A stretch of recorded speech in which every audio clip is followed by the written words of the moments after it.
from being a lummox. This is my favourite camera. This is the Lumix LX7. I do not know that one. It's a tiny little thing, fits in your pocket. It's really cheap, and it's fantastic. I'm not much of a camera head myself. Me neither. And but a guy who I knew who is a camera head, we spent about months and months sort of researching this camera, and went and bought one and said it's fantastic. And I thought, well, you seem to know what you're talking about.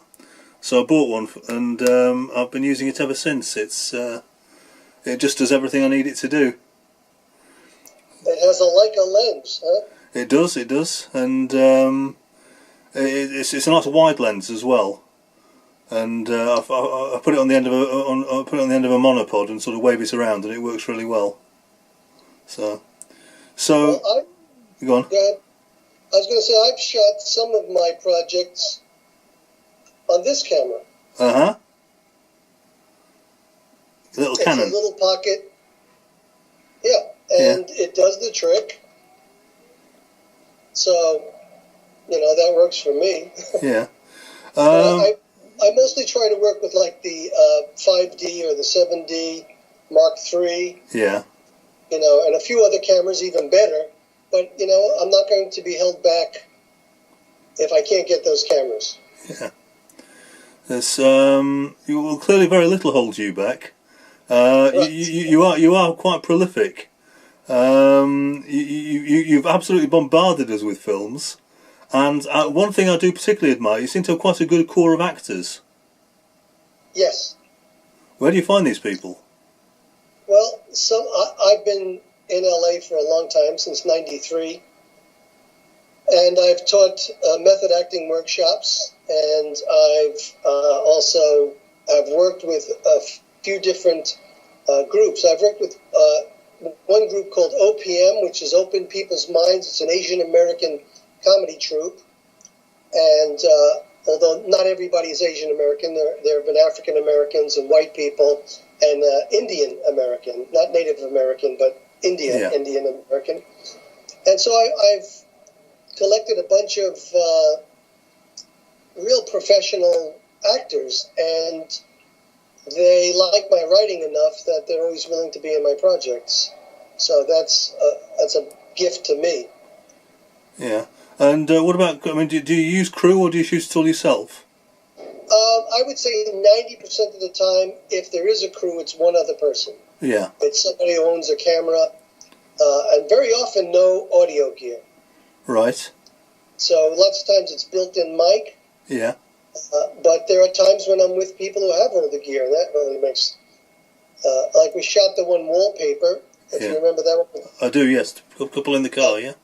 Yes, and the guy who helped me, a good friend, Matthew Davis, and he brought a camera from work and labs, so we had them mic'd, and we shot some of the scenes from the back of my SUV, and we were able to get the audio, so we didn't have to do any sync sound, we didn't have to ADR, it was all right there, which was great. And then we got into the car and we shot the interiors, and when we were shooting the driver, obviously the camera sat in the front seat.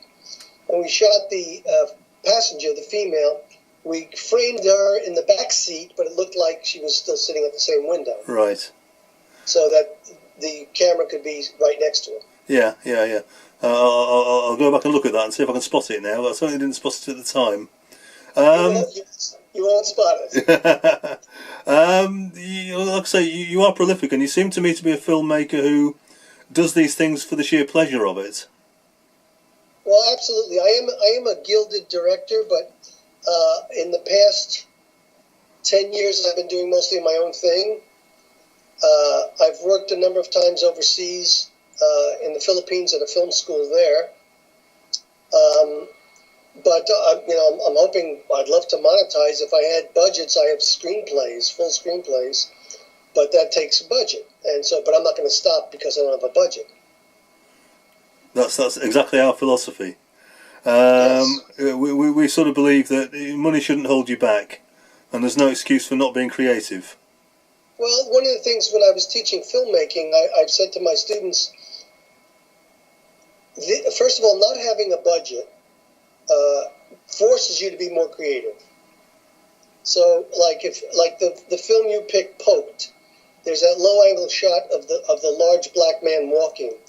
What we did was the camera lays on his back on a furniture dolly. Yeah. And his feet are on my chest, and I'm pushing him along. Uh-huh. So you get that low-angle dolly shot. And we did that because I shot a piece a long time ago. We had a chase scene. This is an old piece. If I can get everything transferred, I would have probably twice as many short films on YouTube. Yeah. And I used that to create a low-angle running shot. So you're looking up, you see the guy running, and the stores are going by, and then the guy chasing him, we did the same thing. And then we had them run cross-frame, and we all had them run towards the frame. So when you intercut that, you have an actual action shot. Right. And the other thing I tell students is take the energy you put into why you can't do something into figuring out how you can. Yes.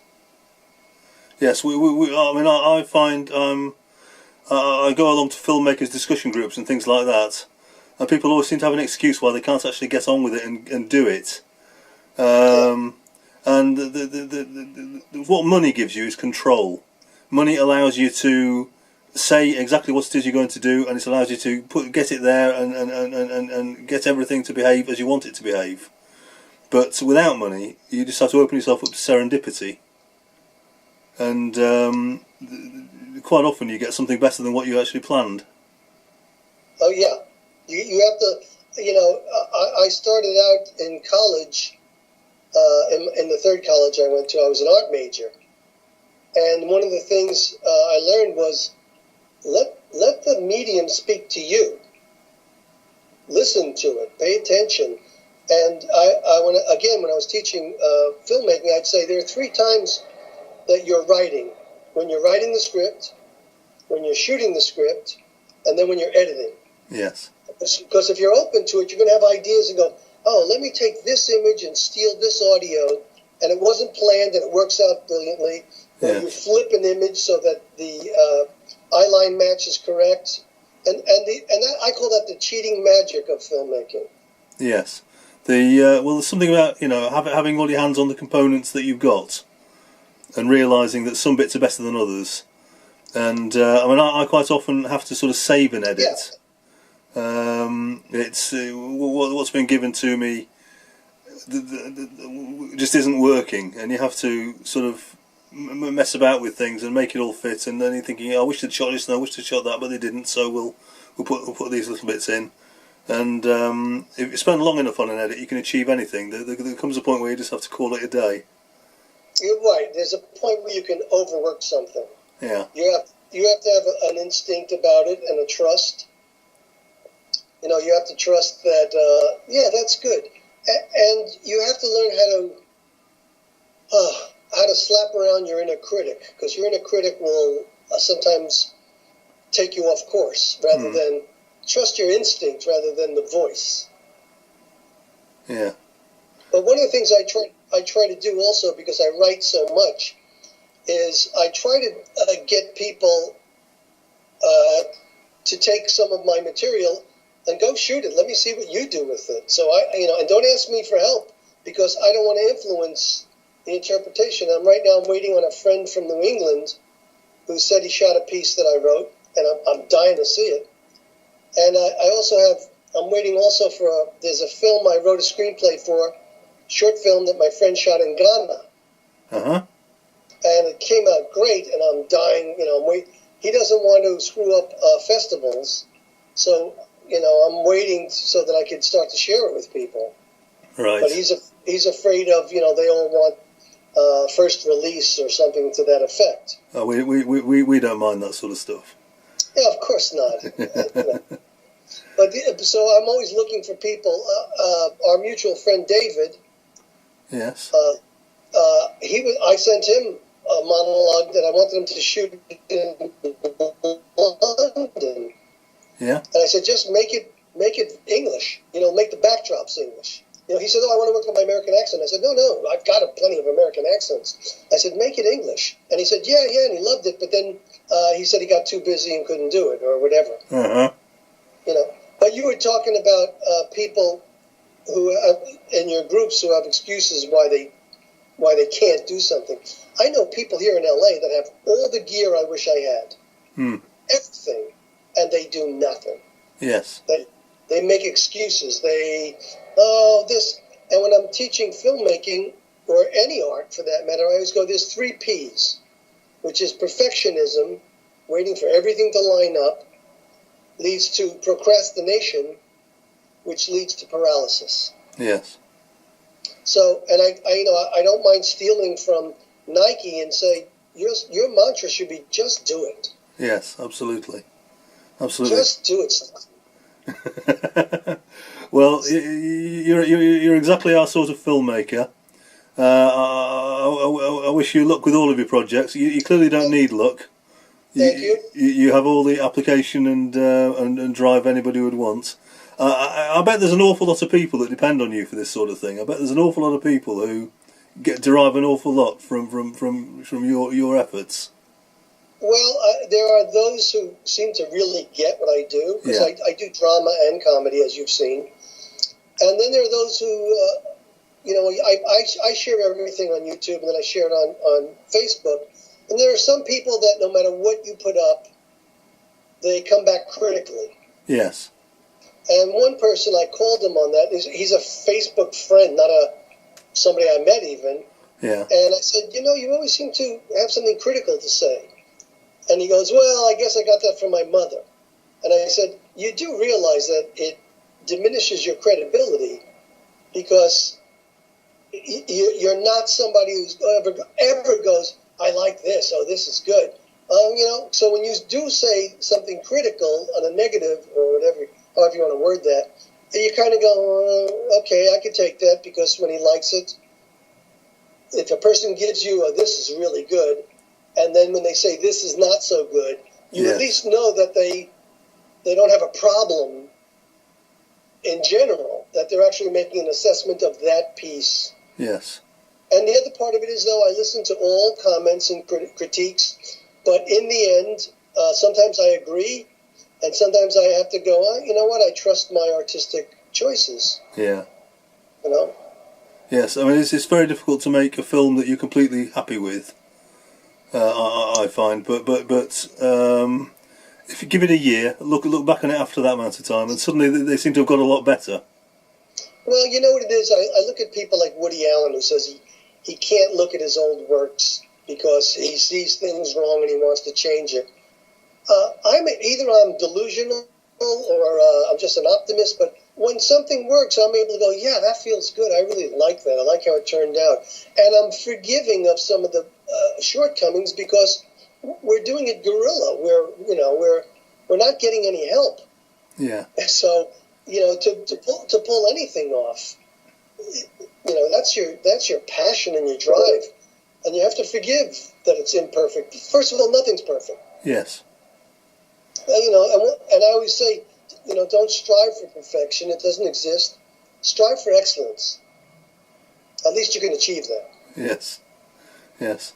I mean, I would imagine there's an awful lot of actors who would be delighted to have somebody like you around, because I think practicing your craft is always important. Well, the serious ones feel that way.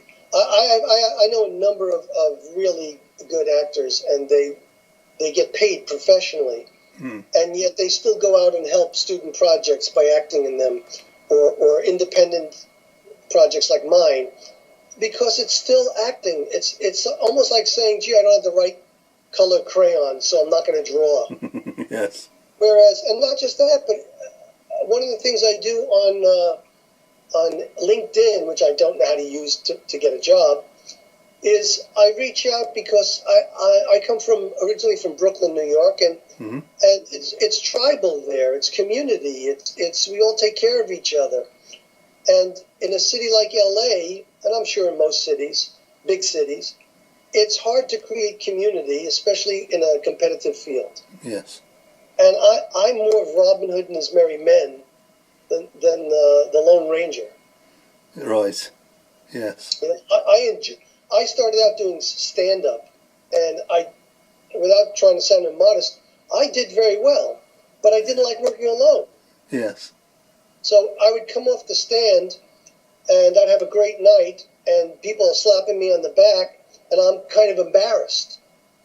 And I was married at the time, and my wife would say, "You have to learn how to take a compliment," and she was right. And now I can, and as a matter of fact, I'm not a whore for compliments, but I sure enjoy them, that somebody gets it, and I tickled them on some level. Like, I put out that one piece, which is called Enough, and it's a couple arguing, and the guy's kind of abusive. I'm not sure if you saw that one. And it resonates with women because there are guys, and it goes both ways, but there are an awful lot of guys, and it's in the news right now with this football player punching his fiancée. Mm-hmm. But there are bullies. Yes. And there's not just physical abuse, there's all kinds of psychological and emotional abuse as well. Yes. Yes. I mean, one of the things that I say is, if you're a filmmaker, go make a film. And if you're an actor, act. And if if you say you are something, get on with it. And you're every inch the filmmaker, I think. Well, thank you. In 2010, I was up in Chiang Mai in northern Thailand, and I used to go to this cafe called the Kiwi Cafe, owned obviously by a New Zealander, expat. Yeah. And the cafe, I'd go there in the morning for coffee. It was full of expats from Sweden and Britain, New Zealand, Australia, Germany, and this one German guy who was there all the time comes up to me and he goes, "Roy, I understand you're a writer." I said, "Yes, I am." He goes, "Yeah, I've been around the world. I feel like I should write a book." He goes, "You have any advice?" I said, "Oh, yeah." He goes, "What's that?" I said, "Writers write." Yeah. And this silence, I left it there, and he goes, "Oh, yeah, I guess you're right." Yeah, everybody has a book, but you have to write it. You have to sit down alone and invest the time, energy, and your truth. Yeah. Even in fiction, I used to tell my students, even in fiction, tell the truth. And they go, how can you do that? I said, reveal your real feelings. Put them in your characters. Be brave, Don't write cartoons unless you're doing cartoons. Yes, I have to say... If you expose your fears, I'm sorry, go ahead. No, my stuff tends to be much more lightweight than yours. I tend to go for amusing little things, whereas you do actually definitely hit some depth in your writing, and some of it's a little uncomfortable, I think. But yeah. But I can see that there is a real seriousness to what you do. Yeah, even in my comedy. Yeah. Like even the one you picked, Poked. It has to do with obsessive behavior and blaming others, and and also the madness of Facebook. Yes. And the other thing I try to do is I try to use ethnic actors without drawing any attention to their ethnicity. Yeah. So in other words, they're just people that happen to be. Now, in my Dr. Tanaka series, you saw those three, I believe? They're called Health Tips. Yes. Okay, so they're fake, what we call PSAs, public service announcements. Yes. And in that case, we're having fun with ethnicity. Yeah. He's basically a Japanese Archie Bunker. Right. So, sorry, who's Archie Bunker? Oh, sorry. Norman Lear came out with a show back in the day, which was the first show which really dealt with racism and sexism. And Archie Bunker was this uneducated guy from Queens, older guy. And, he had he believed all these generalizations about women and blacks and Hispanics, and he talked like this here. He says, you got your blacks, you got your Greeks, and he lived that way. But my character, Dr. Tanaka, he's a racist and a sexist, but only because he's ignorant, not because he's mean. Yeah. Yes. So, and there is a difference. That's a soft racism and sexism. Yes. Because they don't really mean, it would never hurt anybody, but, you know, like, there's one woman doctor, the black woman, if you remember, we're talking about cigarettes, and he says, "You're a doctor, but you're a woman." Yes. You know, and he makes generalizations, and we're basically playing with things that maybe are a little uncomfortable. I don't care. Yeah. I have my friends. I have my enemies. They're going to come anyway. So what are you working on next? Well, I want to do a third one of the guy who's doing the book. Right. He's kind of a guy caught in the past, you know, and he's paranoid, and he's very East Coast, very New York. But I have a number of other ones written. I have one called The Cubicle, that if I can get somebody with an office to let me use their bay of cubes, it's basically a short piece where a guy is saying to another guy, "It's Friday, let's go out for drinks we're all going out." And the other guy goes, "Well, what's the point?" He goes, "We're all going to go there. We'll sit there. We'll talk about women. We'll make dirty jokes, and then we'll all go home to our places and masturbate." Yeah. You know, so because I want to deal with that as well. You know, this kind of hey, we're all going out for drinks. You know, and it's a substitute for living in a way. Right. Right. And I have friends who used to post on Facebook. TGIF, right? You know that term? Thank God it's Friday. Yeah, and I used to go, I wouldn't say anything to them. I used to go, what a horrible way to live. Yes. What a disaster what disaster did you walk into that you have to live for the end of the week? Yes, this is one of the things I tell my lads. I say it's terribly, terribly important to work out what it is you want to do, because that way you'll end up doing it. And if you don't know what you want to do, you'll end up you'll end up doing something that you don't stand a chance. Yeah, yeah. And I've basically been playing my whole life, and I'm still playing now. And you know what they say? Don't grow old, but don't grow up. Yes. No, my inner 8-year-old is very healthy. Oh yeah. Yeah. Okay. Do you know who Joseph Campbell was? Joseph Campbell? I'm afraid I don't. He wrote a lot of books on mythology, and he also wrote a book called The Hero's Journey, which helps you understand how all the stories, all of them, are basically set up. Yeah. There are different templates, and then this guy Vogel came out with a writer's book called The Writer's Journey, which takes the hero's journey and shows you how it applies to just about every screenplay and story you can imagine. Yeah. And one of the things that Joseph Campbell said was, you have to follow your bliss.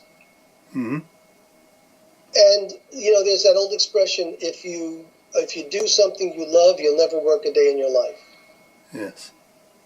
And that's what you're basically telling your boys. And you can't postpone, you can't defer your happiness. If I just get to this, everything will be fine. And even in my acting workshop, I was teaching method acting here for a while. I just recently stopped the workshop. But I would say, look, as an artist, you have to fall in love with the process. If you're result oriented, you'll never be happy, because you're always waiting for the finish. And then when you get to the finish, you have to start all over again, waiting for the finish of the next thing. Whereas if you love the process, you're always in a state of enjoyment. You're getting something. You're not waiting for, oh, gee, when I finish this blanket, Yeah. You have to love going to get the yarn and doing the needlework and watching it progress, and then your life is. I'm not saying you're free of depression or or anxiety or life's troubles, but you can handle it better. Yes. That's all you can ask of yourself. Is, let me try to handle this. Absolutely.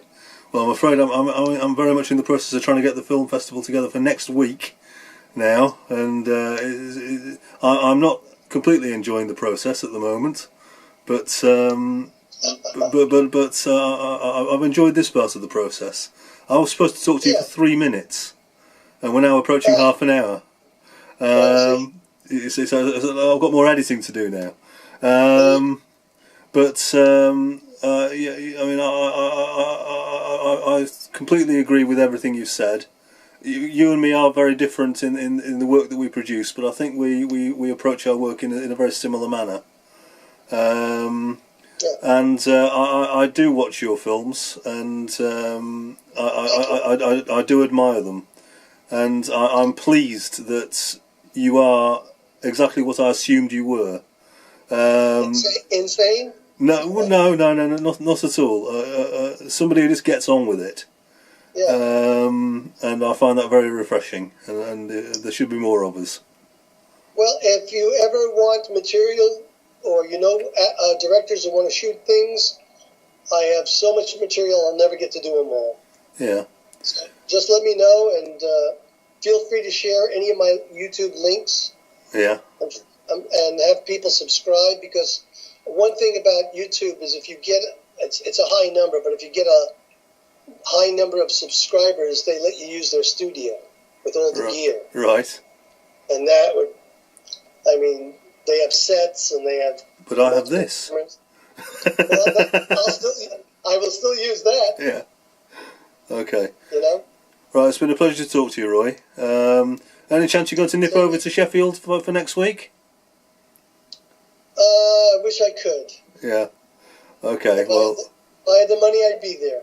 Okay. Well, we'll shoot a little something for you when your film comes on, and get you some feedback and post it online for you. All right. If you want to use any of my other films, go right ahead. Okay, that's good. And I'll have a word with the actors that I know and see if any of them fancy taking on one of your scripts. And we'll do you. I have monologues and two-handers. Yeah. Well, we'll see if we can get you a Yorkshire version. Yeah, absolutely. Okay. Right. Thank you very much for talking to me, Roy. All right. Listen. Be well and have a great festival. Okay. We'll do our best and take care. Right. All right. Thank you. Bye bye. Right. Bye bye.